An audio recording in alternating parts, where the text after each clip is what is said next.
Berkeley. Once a month, usually on a Saturday, I bought groceries from my paternal great-uncle Louis Baszile.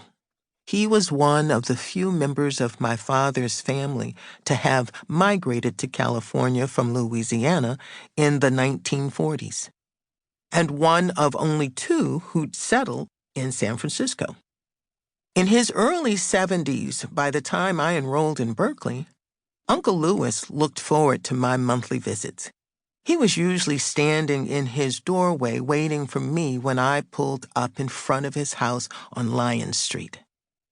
That particular Saturday, I was running late.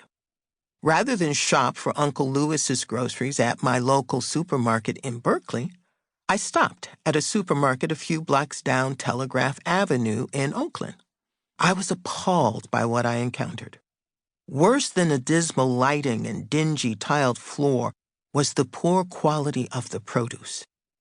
A few limp bunches of collards and withering mustards, shrunken heads of cabbage, bushels of shriveled green beans, and apples and pears that were dented and bruised.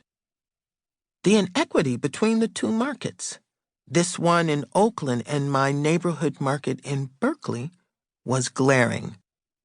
I was infuriated and offended.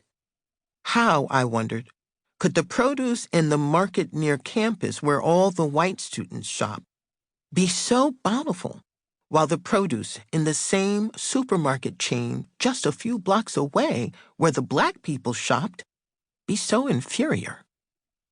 Back then, no one I knew spoke of food justice and food sovereignty. The term food apartheid wasn't part of the lexicon.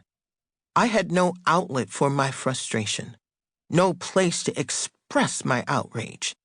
But the memory of picking through those bins of substandard produce stuck with me. Years later, I learned that my maternal great-great-grandfather, Mac Hall, born 1845, arrived on one of the last slave ships and was sold twice before landing on the Stamps plantation in Butler County, Alabama.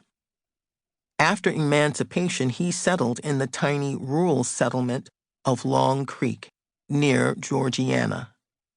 He was a merchant, blacksmith, beekeeper, and farmer, and eventually owned 680 acres of land thick with peach orchards. The family home place was only 50 miles from the Tuskegee Institute. 5 of Mac Hall's grandsons, whom everyone referred to as the Hall brothers, learned carpentry and brick masonry at Tuskegee.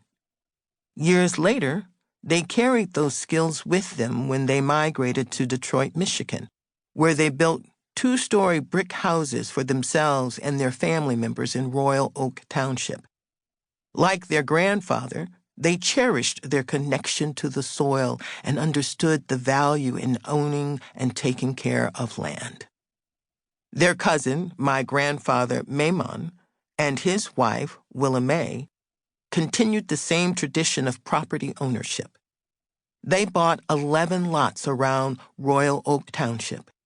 After Maimon was killed in a car accident, Willa May sold the lots when she needed extra money.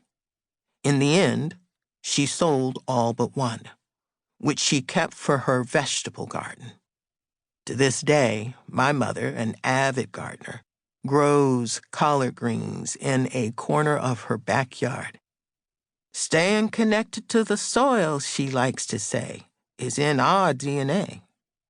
It's no surprise, then, that years after I graduated from Berkeley, news coverage of black farmers converging on Washington, D.C. to protest against the USDA's discriminatory practices reignited my passion for black farmers' stories. I followed the proceedings of the famous class action lawsuit, Pickford versus Glickman. That passion and a growing curiosity about the lives of today's black farmers led me to write Queen Sugar, which is set in the sugarcane belt of South Louisiana. In writing Queen Sugar, I wanted to tell the story of a black farming family like the one from which I'd descended.